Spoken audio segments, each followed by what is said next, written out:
Olá, sejam muito bem-vindos.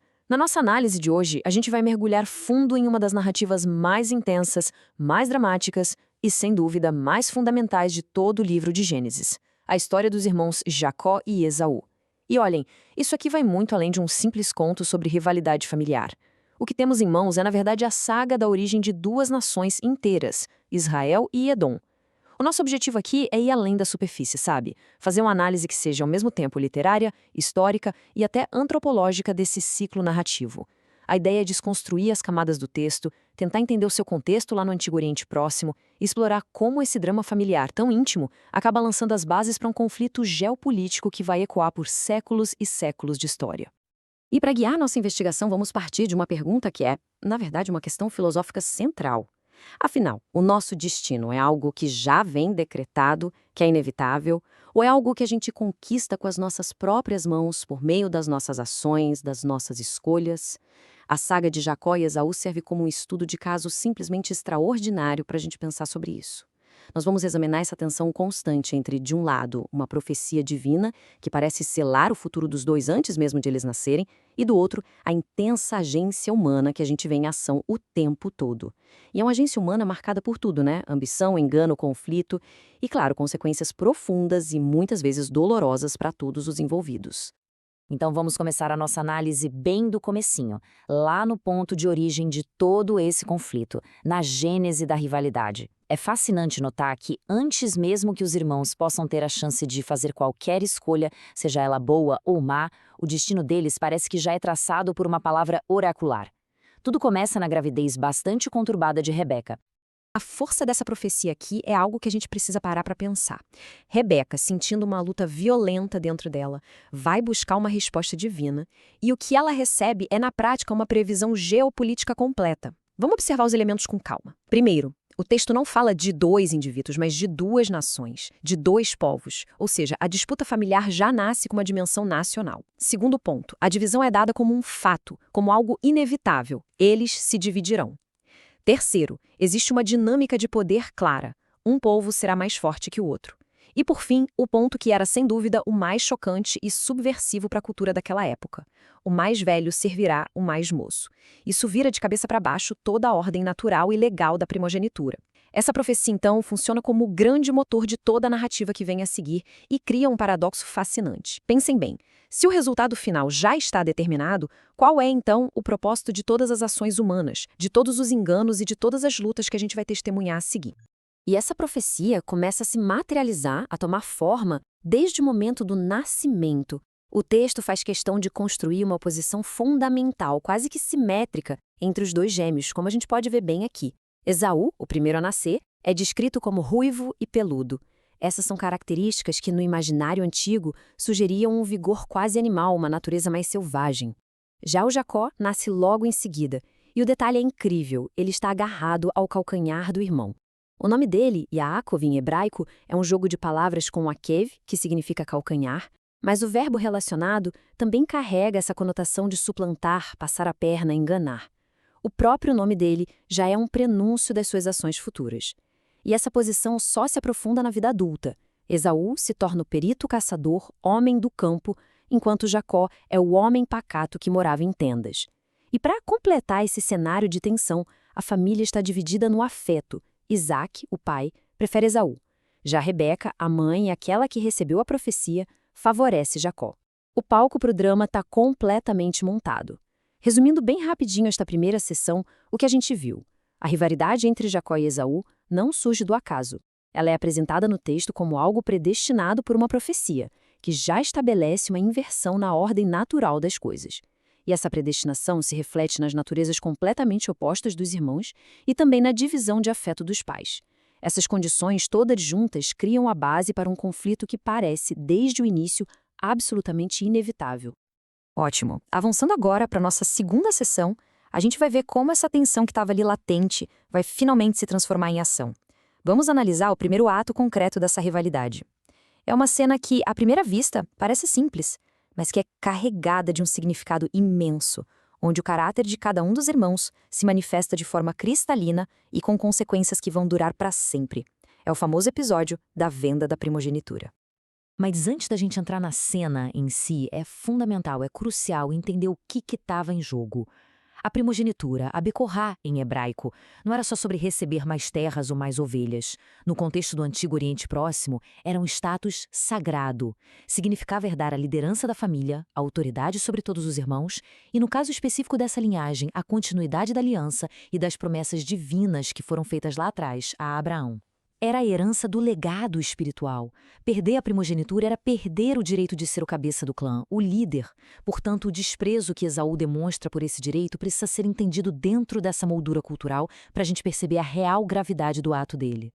Essa cena é um retrato perfeito do contraste entre os dois. Esaú chega exausto, movido pela necessidade física, imediata.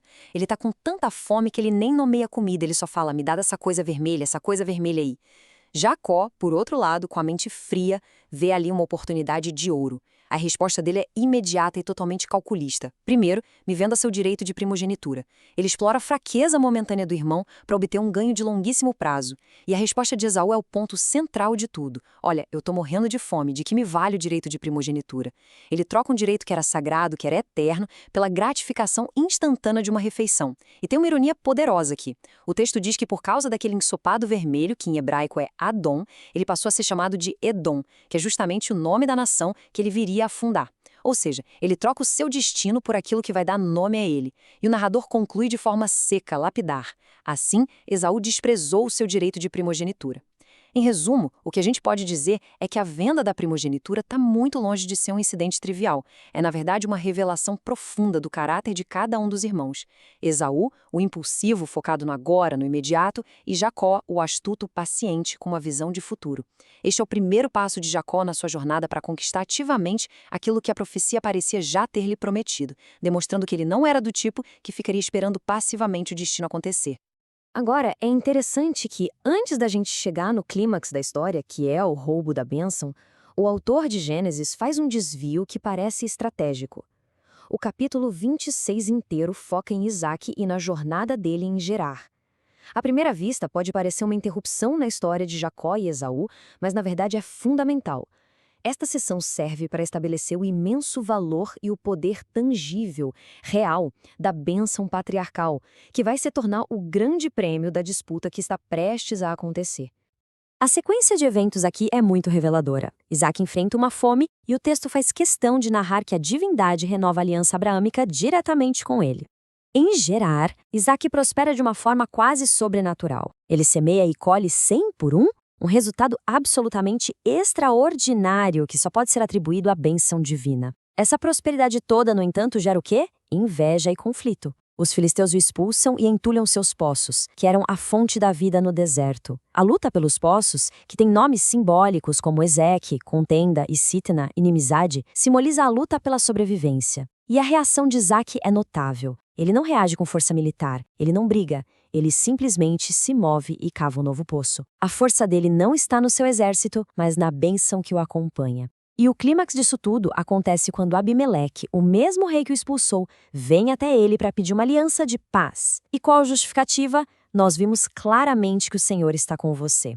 Isso estabelece um precedente vital. A bênção é retratada como uma força tangível que garante não apenas prosperidade, mas também status e respeito entre as nações.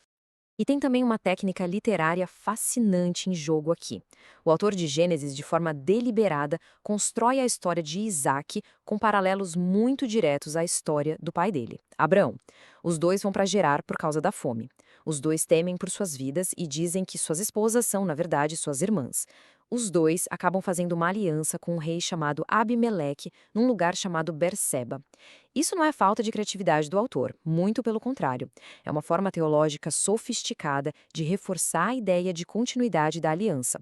Ao colocar Isaque em situações quase idênticas às do pai, o texto está demonstrando que a mesma bênção, as mesmas promessas e a mesma proteção divina que estavam sobre Abraão foram transferidas de forma legítima e eficaz para Isaque. Ele é, sem sombra de dúvida, o herdeiro.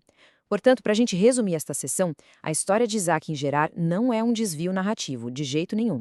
É uma demonstração teológica crucial do poder da bênção. Ela mostra que a bênção patriarcal é a fonte de prosperidade, de proteção e de reconhecimento. E entender isso eleva imensamente o que está em jogo na próxima cena. A disputa pela bênção de Isaac não é sobre palavras bonitas, não é sobre um desejo de boa sorte, é sobre vida, morte e o destino de nações inteiras. E agora sim, chegamos ao clímax da rivalidade, ao ponto de não retorno. Esta sessão vai se concentrar na trama complexa e extremamente tensa de engano, que foi orquestrada por Rebeca e executada por Jacó, tudo para obter a bênção irremovível de um Isaac já idoso e cego. Aqui, a agência humana entra em cena de uma forma absolutamente dramática, para, pelo menos na perspectiva de Rebeca, garantir que a profecia se cumprisse. A grande força motriz por trás de todo este evento é, sem dúvida nenhuma, Rebeca. É ela quem ouve Isaac instruindo Esaú a ir caçar para receber a bênção. E, agindo com uma rapidez impressionante, ela desenvolve um plano meticuloso, passo a passo. É ela quem se lembra da profecia, lá do começo, o mais velho servirá ao mais moço, e age de forma decisiva para garanti-la. Jacó, num primeiro momento, hesita. Ele tem medo de ser descoberto e, em vez de uma bênção, receber uma maldição. A resposta de Rebeca é algo impressionante em sua determinação. Caia sobre mim essa maldição, meu filho. Faça somente o que eu digo. Ela assume total responsabilidade, demonstrando uma fé inabalável no resultado e uma disposição para arriscar absolutamente tudo pelo futuro do filho que ela acredita ser o verdadeiro escolhido. A cena do engano em si é construída com uma tensão dramática notável. O narrador nos leva para dentro da fragilidade de Isaac. A visão física dele já falhou, e agora ele depende de todos os seus outros sentidos, que são um a um sistematicamente enganados. E existe uma ironia trágica nisso. O único sentido que o alerta para a verdade é a audição. Ele diz, a voz é de Jacó. Ele está ali a um passo de descobrir a farsa. Mas o tato o confunde. Mas as mãos são de Esaú. As peles de cabrito funcionam. O olfato o convence ainda mais. Ele sente o cheiro das roupas de Esaú, aquele cheiro do campo. E finalmente, o paladar é satisfeito pela comida. O diálogo aqui é a chave da tensão. Isaac pergunta diretamente, você é mesmo meu filho Esaú? E Jacó, cruzando uma linha moral da qual não tem mais volta, mente de forma direta. Eu sou. É nesse momento que o destino é selado pelo engano. Então, Isaac pronuncia a bênção. E como a gente já estabeleceu no mundo antigo uma bênção patriarcal, proferida no momento solene como este, não era só um desejo de boa sorte. Era vista como uma transferência eficaz, real e, mais importante, irrevogável de poder e de destino. As palavras tinham o poder de criar a realidade. Se a gente analisar o conteúdo, o que temos? Primeiro, prosperidade agrícola, orvalho do céu, fartura de trigo e de vinho. Segundo, domínio político, que povos sirvam você e o ponto crucial, que você seja senhor de seus irmãos. Isso cumpre letra por letra a profecia. E terceiro, o poder espiritual da aliança abraâmica é transferido. Maldito seja quem o amaldiçoar e bendito quem o abençoar. Jacó recebeu o pacote completo. A tinta da bênção mal tinha secado, e Esaú chega. A cena da descoberta do engano é um dos momentos mais emocionantes de todo o livro de Gênesis. O texto diz que Isaac estremeceu, sentindo uma violenta comoção. Ele percebe o tamanho do que aconteceu. Mas é o grito cheio de amargura de Esaú que ecoa como o verdadeiro clímax emocional da história. É o som da perda irreparável, é o lamento de quem percebe, tarde demais, o valor daquilo que ele mesmo desprezou. E a resposta de Isaac confirma a natureza irrevogável do ato. Eu o abençoei, e ele será abençoado. Ponto final. Não tem como voltar atrás. A bênção que resta para Esaú é, na verdade, uma inversão sombria da bênção de Jacó.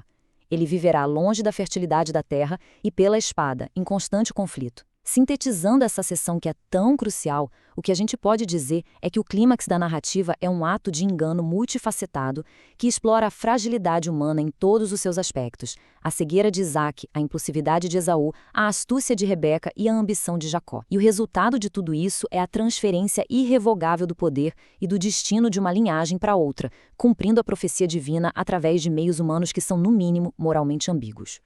Essa vitória de Jacó, no entanto, tem um preço altíssimo. A próxima sessão da nossa análise vai abordar justamente as consequências imediatas desse engano que levam à completa desintegração da unidade familiar. A bênção foi obtida, sim, mas a que custo? O resultado imediato é ódio, ameaça de morte e um longo e doloroso exílio. É muito importante a gente notar que a narrativa não apresenta um vencedor claro aqui. Jacó, que tecnicamente obteve a bênção, se torna imediatamente um fugitivo. Ele precisa largar tudo e fugir para escapar da ira do próprio irmão e vai passar os próximos 20 anos no exílio. Esaú, que foi a vítima do engano, é consumido pelo ódio e passa a planejar o assassinato do irmão. Rebeca, a arquiteta de todo o plano, atinge o seu objetivo, mas a um custo terrível. Ela manda seu filho favorito embora e o texto bíblico sugere que ela morre antes de poder vê-lo novamente. A fala dela é trágica. Não posso perder os meus 2 filhos num só dia. E Isaac, o patriarca, tem sua autoridade completamente subvertida e vê sua família se desfazer. A história é profundamente complexa na sua moralidade. Não tem heróis nem vilões simples, só pessoas falhas colhendo as consequências amargas de suas próprias escolhas. E essa teia de enganos, ela continua até o fim. Rebeca, sabendo da ameaça de morte, precisa agora convencer Isaac a enviar Jacó para bem longe. E ela não revela a verdade, ela não conta sobre a ameaça de Esaú. Em vez disso, ela manipula Isaac mais uma vez, usando uma queixa que era legítima, o desgosto que os dois sentiam pelas esposas etéias de Esaú. Ela diz a Isaac que não suportaria se Jacó também se casasse com uma mulher daquela região. E essa manipulação funciona perfeitamente. Isaac, concordando com ela, chama Jacó.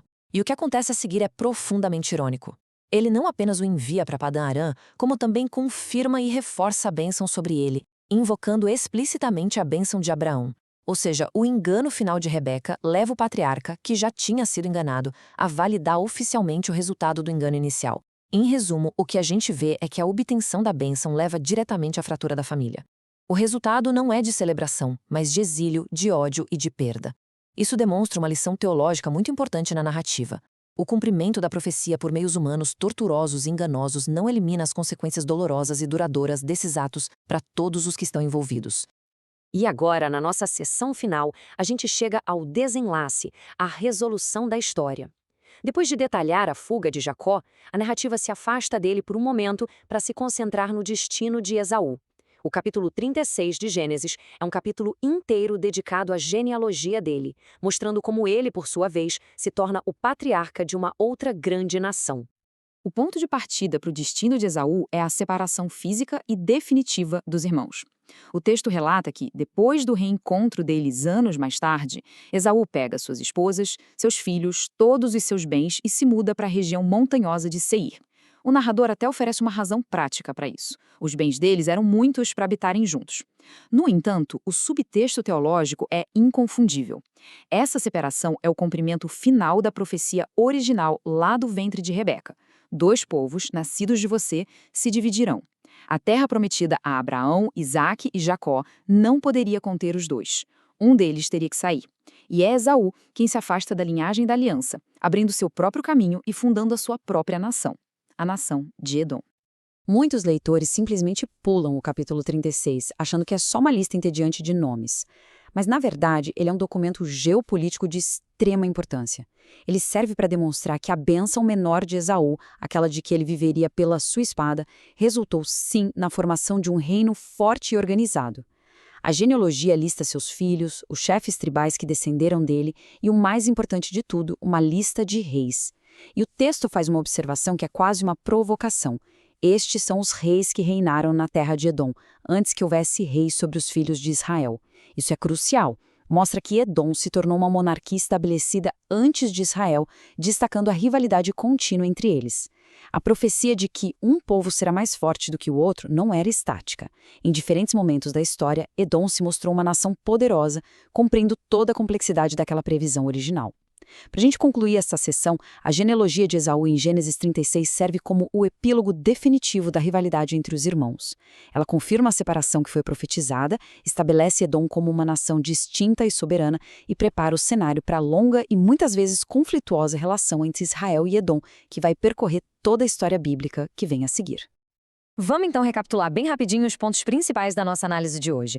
A gente viu que a profecia divina estabelece o cenário, mas é a agência humana, com todas as suas falhas e complexidades, que executa a trama. Entendemos que o valor cultural da primogenitura e da bênção paterna é a chave para compreender a gravidade de todos os eventos. Reconhecemos que a narrativa é marcada por uma profunda ambiguidade moral, que nos desafia a pensar para além de categorias fáceis de bom e mal. Observamos que o engano, mesmo atingindo seu objetivo, acaba acarretando consequências devastadoras para a família. E, finalmente, vimos como todo esse drama familiar intenso culmina na fundação de 2 nações, Israel e Edom, cuja rivalidade foi selada desde o ventre materno. Essa história, claro, não termina aqui. Para quem tiver interesse em aprofundar os estudos, eu deixo algumas sugestões. É um exercício muito interessante comparar a narrativa de Jacó com outros casos de filhos mais novos que acabam suplantando os mais velhos na Bíblia, como é o caso de Davi, por exemplo, para a gente entender isso como um tema recorrente. Pesquisar a relação histórica real entre Israel e Edom, nos livros dos profetas e dos reis, pode mostrar como essa rivalidade fundamental se desdobrou ao longo dos séculos. E, por fim, uma análise focada no papel das matriarcas, Sara, Rebeca, Raquel e Lia, revela como elas são, na verdade, agentes cruciais na condução de toda a narrativa patriarcal. E para encerrar, eu deixo uma pergunta final para reflexão. Ao olharmos para essa saga como um todo, qual seria a intenção do texto? Seria justificar o engano e a manipulação como meios válidos para se alcançar um fim que foi decretado por uma divindade? Ou será que a narrativa está, na verdade, fazendo algo muito mais sutil, simplesmente relatando com uma honestidade brutal a natureza humana, que é complexa e falha, e como ela interage com a soberania divina para formar a sua própria história? A resposta, claro, não é simples, e é exatamente nessa tensão que reside a riqueza e a força duradoura deste texto. Muito obrigado pela atenção de todos.